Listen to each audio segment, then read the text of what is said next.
নমস্কার বন্ধুরা, Bengali food জাংশনে আপনাদের সবাইকে আবারও একবার স্বাগত জানাই। কেমন আছেন সবাই? আশা করি সবাই খুব খুব ভালো আছেন। এই ভেজ ডালের রেসিপি নিয়ে আজকে আপনাদের কাছে আমি চলে এসেছি। আশা করি সবাই ভেজ ডাল খেতে খুবই পছন্দ করেন।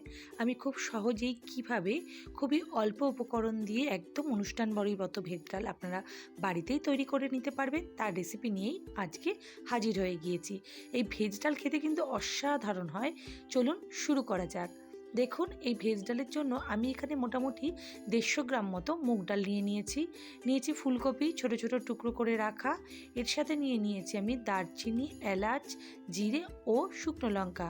নিয়েছি ক্যাপসিকাম ছোট ছোট কেটে রাখা, বিনস ছোট করে কেটে রাখা, গাজর গোট গোট করে ছোট ছোট করে কেটে রাখা, নিয়েছি মটরশুঁটি। এর সাথে নিয়েছি কিউব করে ছোট করে সাইজ করে রাখা পনিরটা আপনারা দিতেও পারেন, নাও দিতে পারেন, তবে পনির কিন্তু ভেজ ডালে দেয়, খেতে কিন্তু বেশি ভালো লাগে। এর সাথে নিয়েছি হলুদ, কাজু বাদাম, কিশমিশ, তার সাথে চিনি। একটু তো মিষ্টি লাগবেই, না হলে খেতে ভালো হবে না। এই ডালটা একটু মিষ্টি মিষ্টি ধরনের হয়। এরপর একটি প্যান গরম করে আমি এর মধ্যে দিয়ে দেবো আমার 150 গ্রাম মতো মুগ ডাল, কাঁচা মুগ ডাল। এই মুগ ডাল ভাজার সময় আমি 2টো এলাচ দিয়ে ভাজবো, তাহলে কিন্তু ডালের সেন্ট বা সুগন্ধ খুবই বেড়ে যাবে এবং ডালটি খেতেও কিন্তু অসাধারণ হবে। ভালো করে ডালটি গ্যাসটি মিডিয়াম ফ্লেমে করে লাল লাল করে ভেজে নেব। আজকের এই ভেজ ডালের রেসিপি যদি আপনাদের ভালো লেগে থাকে তাহলে লাইক, শেয়ার ও কমেন্ট করতে একদমই ভুলবেন না। আর আমার চ্যানেলে নতুন হয়ে থাকলে চ্যানেলটি সাবস্ক্রাইব করে পাশে থাকা বেল বাটনটি চাপ দিয়ে দেবেন, তাহলে আমি যখনই কোনো নতুন রেসিপি দেবো আপনারা খুব সহজেই দেখে নিতে পারবেন। ডালটি ভাজা হয়ে গিয়েছে। এরপর একটি পাত্রে আমি ডালটি দিয়ে ভালো করে চটকে ধুয়ে নেব। দেখুন, ডালটির মধ্যে কিন্তু খুব নোংরা থাকে। ভালো করে ধুয়ে ফেলে দেওয়ার পর একটি পাত্রে আমি জল ফুটতে দেব। তারপরে আমি আমার ধুয়ে রাখা ডালটি এই মধ্যে দিয়ে দেব। ডালটি সেদ্ধ হোক। দেখুন কেমন এবং কতটা পরিমাণ সেদ্ধ হয়েছে আপনারা দেখেই নিলেন। পুরো কিন্তু ডাল সেদ্ধ করা যাবে না বা ডালে কাটা দেওয়া যাবে না, ডালটি এমনিই নরম হয়ে যাবে। এই ডালটি রান্না করার পর কিন্তু বেশ ঘনও হয়ে যায়, তাই আপনারা ডালটি একটু পাতলা পাতলা রাখারই চেষ্টা করবেন। এরপর অন্য একটি পাত্রে আমি তেল গরম করে তার মধ্যে দিয়ে দিচ্ছি ঘি দিলে কিন্তু গন্ধটি খুবই ভালো হয়। এরপর আমি আমার এক এক করে কেটে রাখা সবজিগুলো দিয়ে দিচ্ছি। গাজর, বিনস, প্রথমে এই দুটো একটু ভাজা ভাজা করে নেব, যেহেতু এই দুটো একটু শক্ত ধরনের হয়ে থাকে। এরপর সামান্য লবণ দিয়ে দিচ্ছি যাতে সবজিগুলো নরম হয়ে আসে। এরপর দেব আমি কেটে রাখা ফুলকপি, যতটা পরিমাণ প্রয়োজন আমি ততটুকুই দিচ্ছি ফুলকপি। সব কিছু মিশিয়ে নিয়ে আবারও দেব আমি এর মধ্যে মটরশুঁটি, কাঁচা মটরশুঁটি আমি এখানে ব্যবহার করেছি। শীতকালে এত ধরনের সবজির বাহার, তাই ডাল তো খেতে সুস্বাদু হবেই। আর এই ডালটি দেখতেও কিন্তু খুবই দারুণ হয়, যেহেতু সব সবজি দিয়ে এই ডালটি রান্না করা হয়। এরপর আমি এর মধ্যে দিয়ে দিচ্ছি আমার কেটে রাখা সবুজ ক্যাপসিকাম, সেটি দিয়েও ভালো করে নাড়াচাড়া করে মোটামুটি 5 মিনিট মতো আমি এটি ঢেকে সেদ্ধ হতে দেব।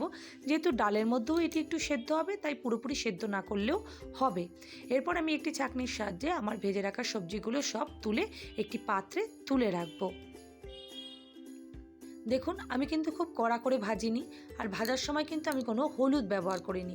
এরপর ওই একই তেলে আমি দিয়ে দেব আমার আগে থেকে কেটে রাখা পনিরগুলোর মধ্যে আমি সামান্য নুন দিয়ে পনিরগুলো ভেজে নেব।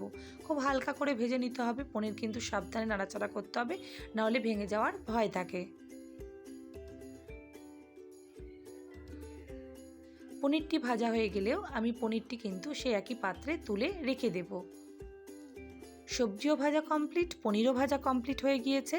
এরপর আমি ওই তেলের মধ্যে ফোড়ন ব্যবহার করব। এই ডাল কিন্তু খুব সুগন্ধযুক্ত হয় এবং খেতে খুবই ভালো হয়, তাই এই ডালে ফোড়নটি কিন্তু খুবই ইম্পর্টেন্ট। ফোড়নটি ঠিকঠাক না হলে কিন্তু ডালটি খেতে অতটি ভালো হবে না। এরপর আমি ওই তেলেই কাজু বাদাম কিশমিশ দিয়ে নেব। দিয়ে কাজু বাদাম কিশমিশটি ভালো করে আরেকটু ভেজে নেব। খুব লো ফ্লেমে কিন্তু কাজু বাদাম কিশমিশটি ভাজতে হবে, নাহলে কিন্তু পুড়ে যেতে পারে।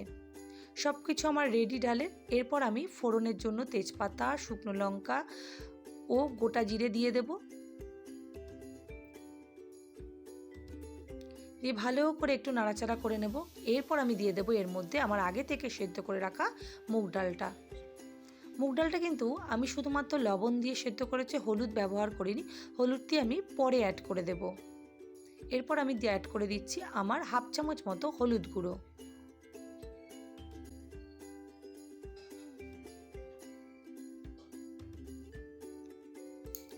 ডাল একটুখানি ফুটে উঠলেই আমি আমার আগে থেকে সমস্ত কিছু ভেজে রাখা উপকরণগুলি ডালের মধ্যে মিশিয়ে দেব।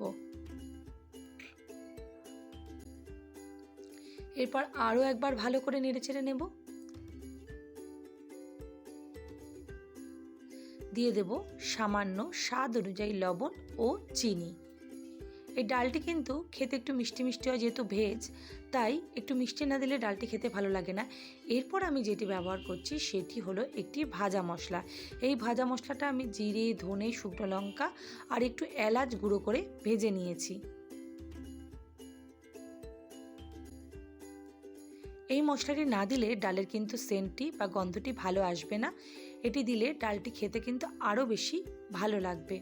আজকে আমাদের ডালের রেসিপি পুরোপুরি রেডি হয়ে গেছে। আশা করি আপনাদের খুব ভালো লেগেছে এই রেসিপিটি।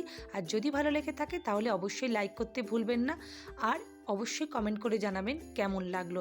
সবাই ভালো থাকবেন, সুস্থ থাকবেন। সবাইকে অসংখ্য ধন্যবাদ ভিডিওটি দেখার জন্য।